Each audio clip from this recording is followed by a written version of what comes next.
guest today, Mr. Kamlesh Varshni, handles a bunch of very important portfolios in SEBI. He is in charge of surveillance. That's the most important for market participants, and of course also in charge of many market intermediaries, like most important Finfluencers, the registered investment advisors, all that come under his ken. More important, corporate finance departments, IPO, mergers, acquisitions, all that come under Mr. Varshni, as well corporate fraud.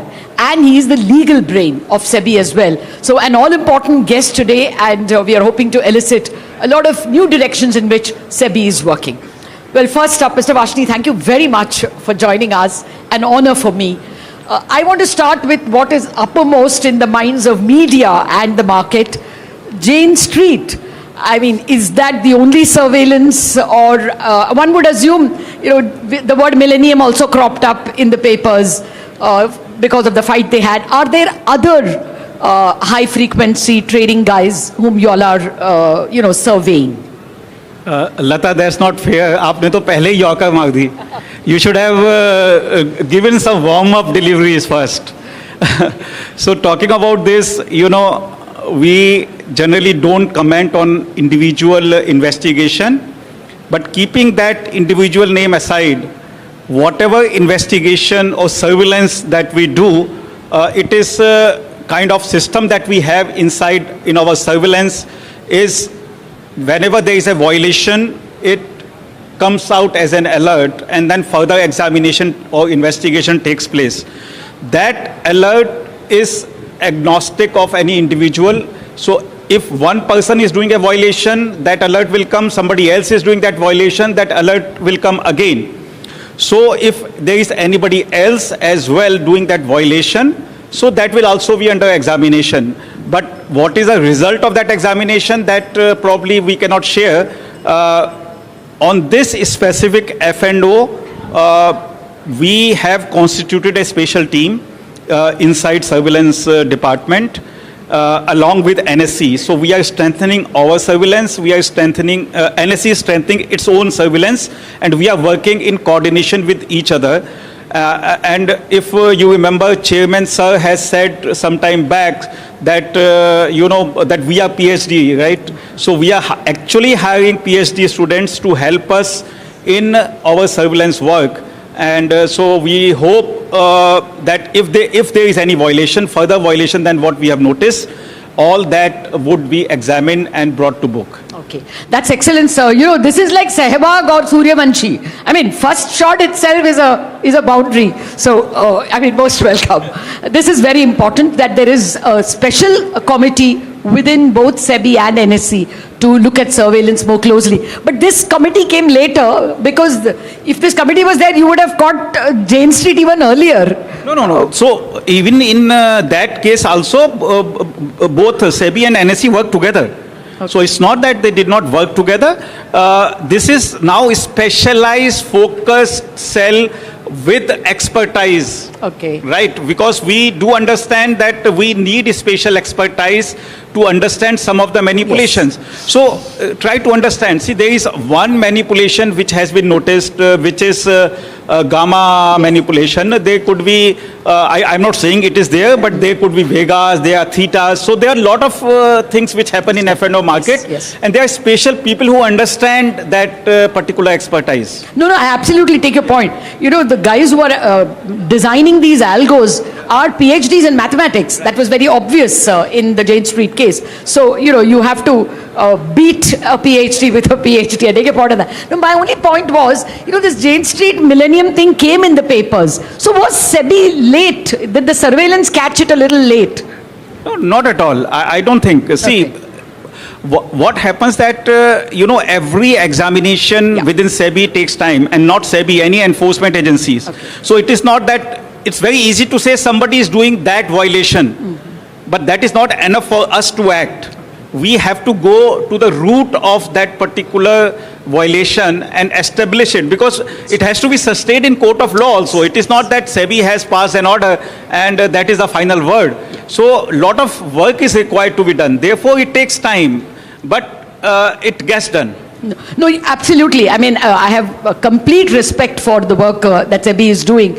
And, just preponderance of evidence is not enough. Yeah. It has to be foolproof in law. As we have realized, you have an appellate authority and a court to answer to. Let me come to the related party. I have a feeling you're going to duck this question. What about, the FNO rules? The chairman hinted that there is going to be some extension of tenure or improvement of tenure. Can you enlighten us anything more on what's happening? See, first of all, while surveillance is under me, FNO market as such is under my fellow WTM Anand. He is coming in the afternoon, so maybe if there is an opportunity, one can ask question to him. So I won't be able to answer the policy question on his side, but what chairman said in the morning, I was also sitting here. What he said is, whatever we are going to do in consultation with everyone. So it is not something which is going to happen suddenly. And I also remember that some time back in NSE function, when he was asked this question, he said there is no such proposal. So you have to read everything together. We don't do anything suddenly. There is what he said was there was no such proposal. What specific anything to FNO, that Anant will be able to answer. Okay. Well, we did kind of doorstop the chairman, and he said yes, a consultation paper will come. Yeah. And an improvement in the tenure is what he said. Right. So I assume it will be something more than weekly. We will know when the consultation paper comes. There was another thing which he said which directly falls into your terrain.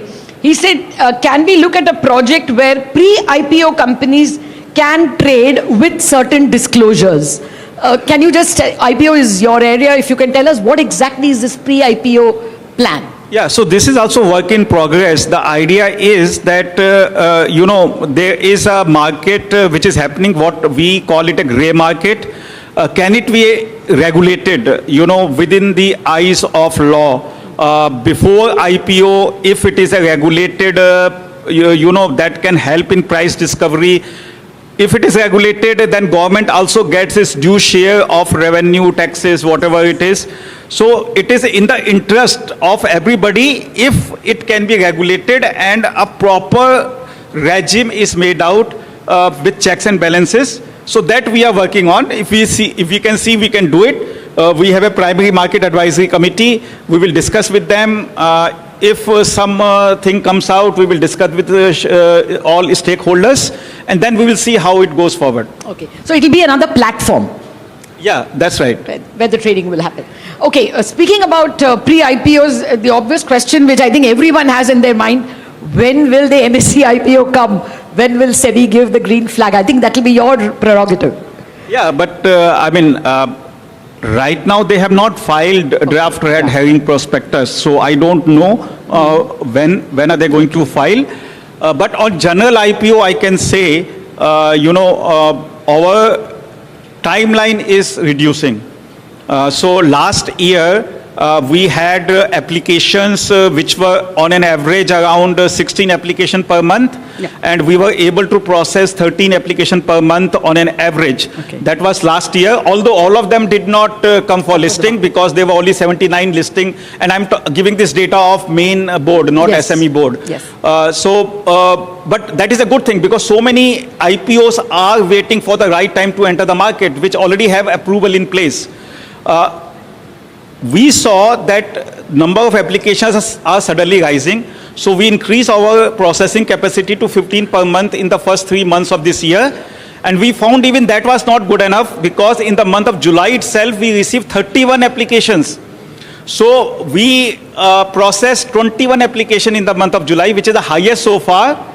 And this month, we are going to process 35 to 40 applications. Many congratulations and thanks, sir. So idea is that whatever is the backlog, we don't want a backlog of more than 2-3 months. So except some difficult cases where there is some kind of a violation, obviously we need to be mindful of that.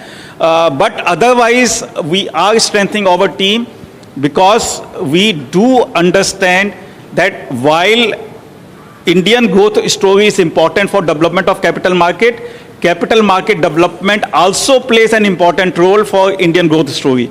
So we want to ensure that if people are interested in coming to tap the market, their application gets processed within reasonable time. So you have some target. I mean, you were averaging about 4 months for a permission last year.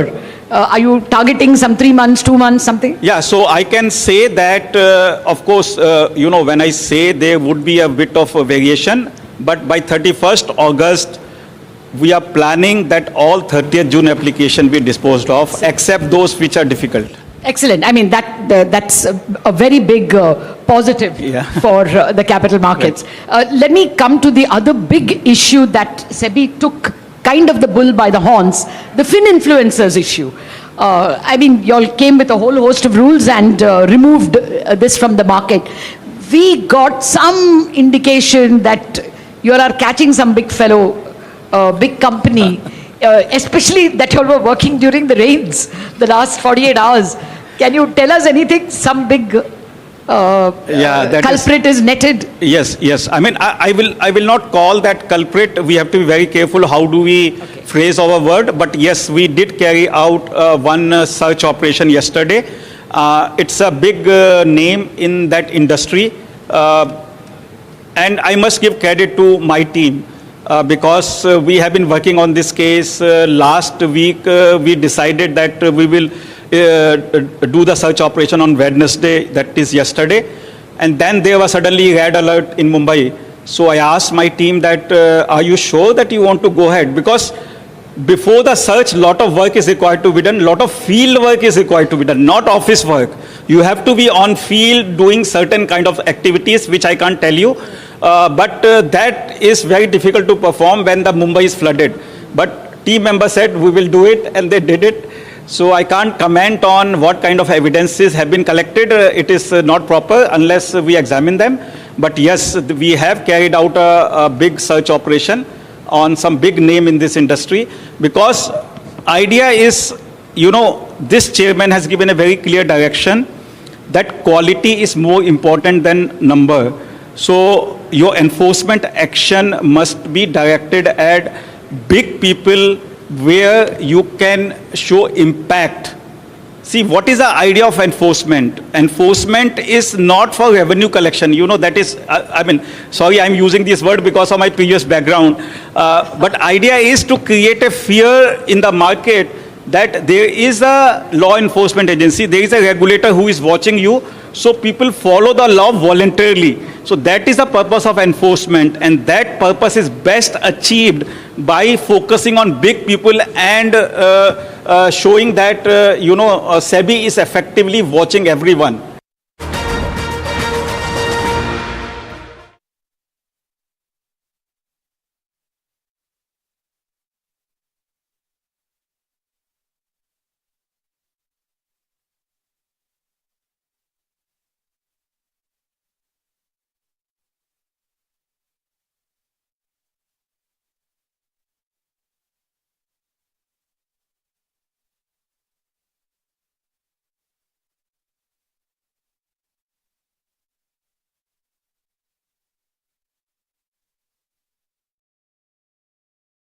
BFSI will join the party very soon. So we will see valuations are attractive in this space.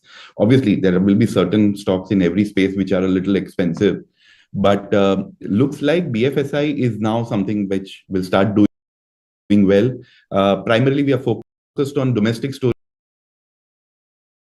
So that's why consumption, domestic healthcare and BFSI come in our radar.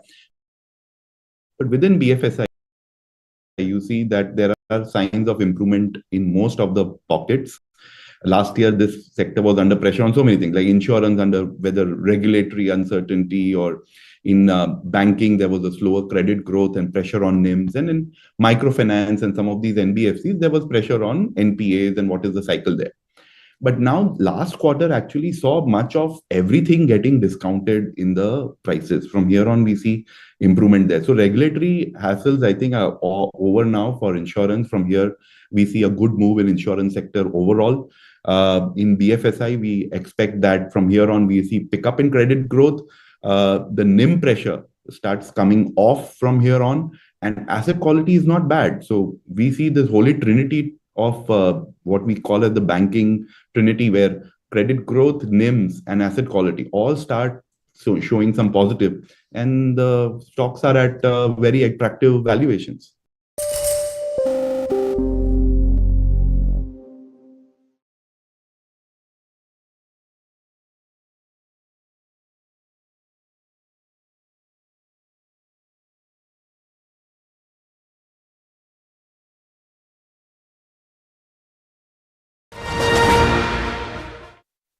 The right side of Finfluencers is obviously registered investment advisors. I'll tell you a personal tale about RIAs. Somebody asked me, what will you do after journalism, after retirement? I was thinking, oh, I know a little bit about personal finance. If I do a NISM course or something, I should be able to do personal finance maybe after retirement.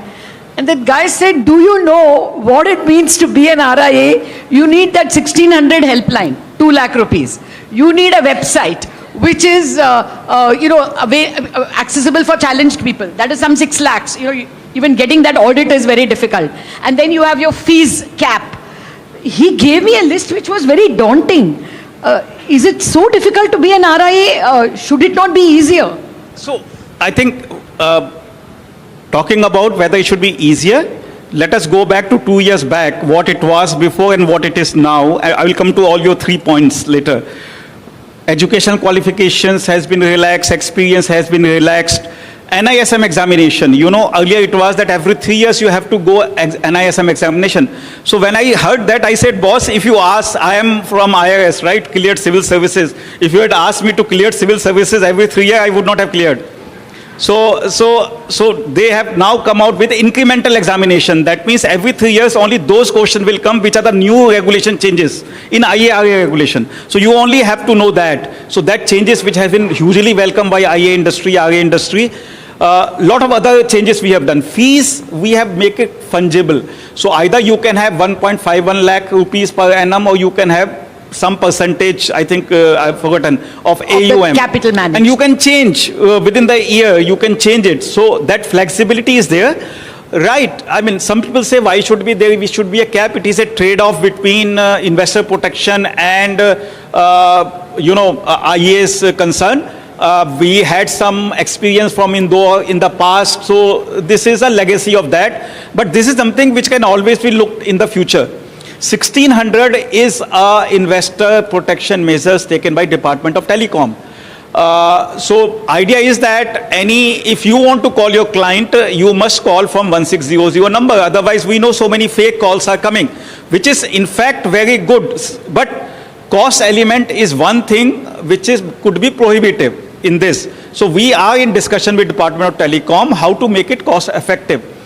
About that website, now I don't know whether 6 lakhs is a cost, but that is a mandate from Supreme Court of India that every intermediary must have a website which is accessible by a specially able person. So now that is a requirement of the law of this land. But once again,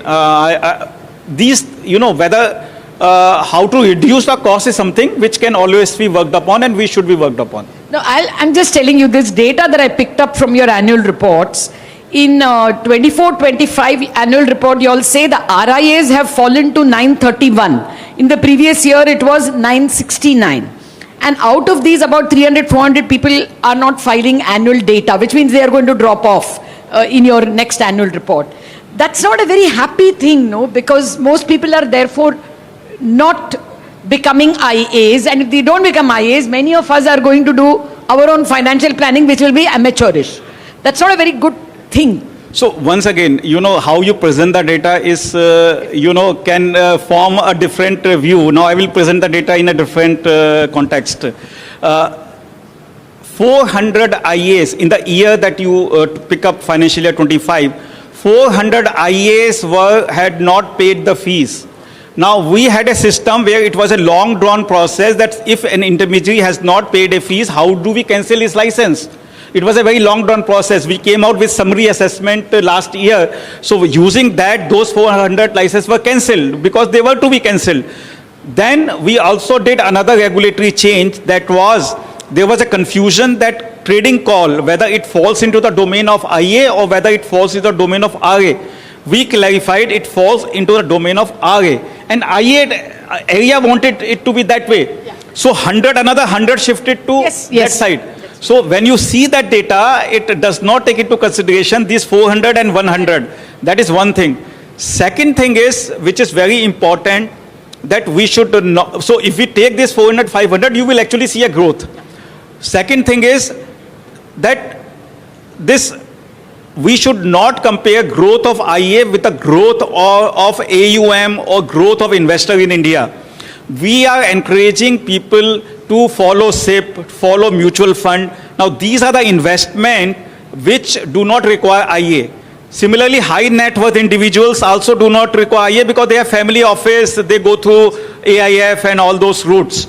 It is somewhere in between. So IAs are required. I am not saying it is not required, but the target population is, what is important to consider. So IA numbers will increase because we did first round of the trading call guys were removed. That's true. So we did first round of reform, what I told you just now. Another round of reform is there in front of them in the way of consultation paper. So when we did first round of reform, our area was very happy. And they did say that only 2 things are left out at that point of time. So then my answer was to them कि हर किसी को हर चीज नहीं मिलती, हर किसी को मुकम्मल जहां नहीं मिलता. But now we have addressed those 2 issues also. One is that they want secondary opinion fees also, which in the consultation paper we have allowed. Then the second was that we are coming out with PERVA. That is, everybody who wants to advertise their performance has to go through that agency, which is going to be notified very soon. But then they were saying, what about our past performance? So we have come out with a system of how you can tell past performance to client also. So that also we have given a proposal in the consultation paper, which is already out. So those things are happening. Every month we meet IA and RAs, every month. And whatever are their problems, we try to resolve. And I think with this collaborative approach, we have seen very good growth in research analyst numbers. Last year, there was a 30% increase, and within this 4 months, there is already 15% increase. So I think we are getting there where we want it to be. Fair enough. I think I took a little more time for the investment advisors. Let me quickly get through this buyback thing. There were the companies are always complaining, or investors are. Buybacks, market buyback, no chance of it coming back. I mean, SEBI removed it because people were supporting their shares by announcing a market buyback and then not implementing it at all. But is it required?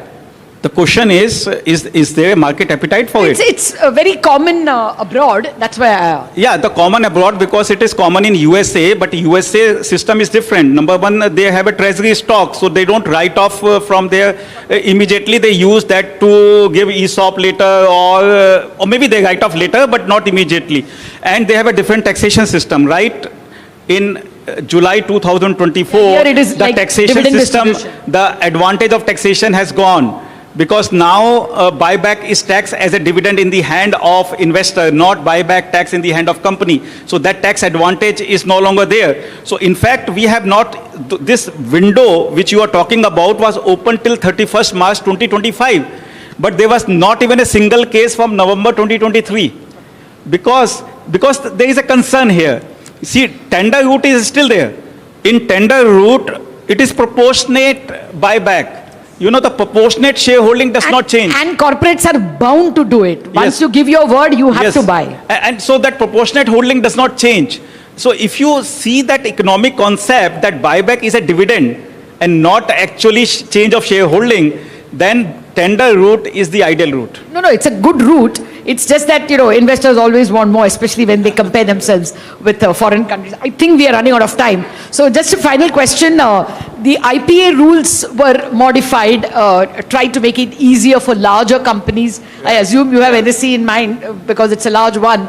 Anything else we should expect in IPO deepening the market, SPACs was already there. Anything else that is on your mind? See, SPAC I don't think will work in India because we want disclosure-based regime in IPO, and in SPAC there is nothing to disclose because you don't know where you're going to invest. So that probably will not. Company. Yeah, this is an empty company. That probably won't work in India.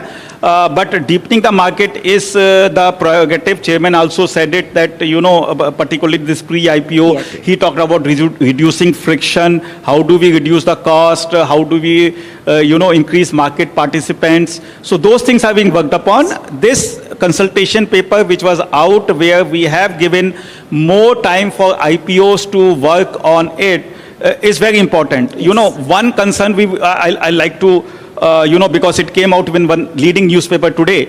So that, remember when the new proposal, I think facts were not presented by that leading newspaper correctly, because 5 lakh and above, earlier it was 5,000 crore plus 5% of post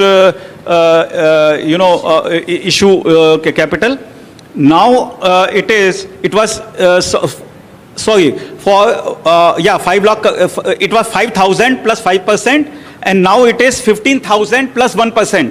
So it is not that it has gone down drastically. Earlier you were to come out with an open offer of 30,000 crore, which was actually 6%. Now you have to come out with an open offer of 20,000 crore, which is 4%. And this is also not less. What the concern which has been raised in that paper is that what about investor safety and manipulation? See, that 25% MPS threshold, try to understand, is same whether you are a 50,000 company or you are 5 lakh crore company. Now, for 5 lakh crore, 25% is 1,25,000. Now, if you ask whether there is an appetite for the market for such a large IPO, so you have to, and are we compromising risk? In my view, we are not compromising risk, because even with this 20,000 crore initial public offer, there are enough shares in the market which to create a float, to create a float, to create liquidity, and not to have manipulation. No, absolutely. For price discovery, 20,000 crore would be a very decent number. Mr. Varshini, thank you very much for patiently answering so many questions. I could have gone on for another half an hour, but we have the secretary waiting by for the next interview. Thank you very much, and thank you, Fiki, for treating us to such a conversation. Thank you so much. Thank you.